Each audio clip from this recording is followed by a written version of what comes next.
Itong laro na ito ay para lang sa mga beginners. Pansinin natin itong white kung anong ginagawa niya upang manalo. Ang first move ng white ay e4, king's pawn opening. Pinakasikat na first move sa lahat ng antas ng laro. Sumagot naman ang black ng c5. Sicilian defense counter-attack upang kontrolin niya yung nasa center. Nag-f3 na ngayon ang white. Knight f3 upang makontrol ang d4 square. Ngayon, sumagot naman ang black ng e6. Prince Sicilian upang makontrol niya ang d5 square. Pangatlong tulak naman ng white. White plays d4. Invite black to trade a pawn and open the position.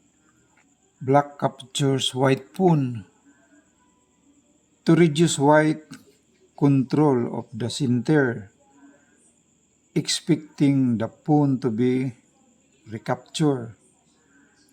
Then white takes pawn.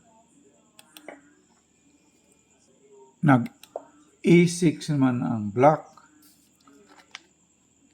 Naging kan Sicilian. Ikot naman ng white ng bishop e2. Ngayon, tumira ang black ng d5. Gusto makapag-exchange ng pawn. Ngayon, kinapture na ng pawn niya. A takes d5. Queen takes d5. Ngayon, nag-inrock na itong white. Sumagot naman ng black ng bishop c5. Ngayon, ang ginagawa ng white, sinuportahan din niya yung knight. Nag-bishop e3 siya. Ang tira ng black, nag-knight f6 siya. Ngayon, tumira naman ng white ng knight c3. Tinutukan niya yung queen. So, yung queen nag-move backward. Queen to d6. Ang tira naman ng white, knight e4. Gustong capturein yung bishop. So, nag-move yung bishop. Bishop a7 backward. Ngayon, ang tira naman ng white, nag-knight b5 siya. Parang complicated na move yan. Hindi naman pwedeng capturein ng kanyang pawn. Yung queen walang support. So, parang force queen to queen yan. So, ang ginagawa ng black, queen takes queen. Kinain na niya. Ang ginagawa naman ng white, nag-check muna siya. Hindi mo na kinapture yung queen. So, king d7. Punta siya roon.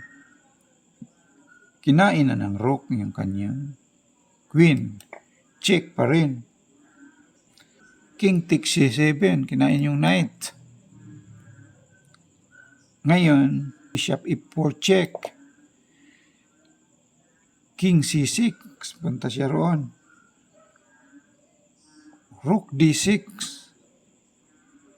Check. Check pa rin siya. Bumalik yung king. King to c7.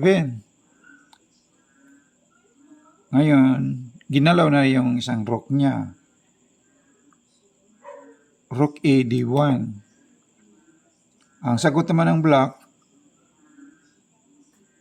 nag e5 siya. Ano kayang purpose niyan? Wala namang support. So, kinain ng kanyang bishop. Bishop takes a5.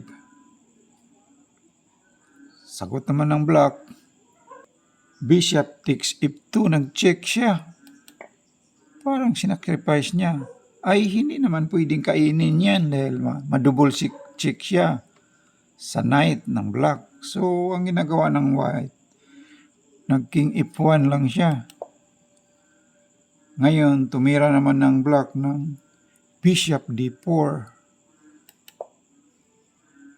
Parang pinamigay na itong bishop niya. So, kinapture ng kanyang rook. Rook 1 takes D4. Ang tira ng black, Bishop D7 para mailabas niya yung kanyang rook. Ang ginagawa ng white, kinapture niya yung kanyang bishop. Check. Hindi naman pwedeng kainin ng kanyang knight. Check pa rin ang kanyang bishop. So, nag-move yung kanyang king sa king C6. Ngayon, dito na siya na mate. Rook C7. Checkmate.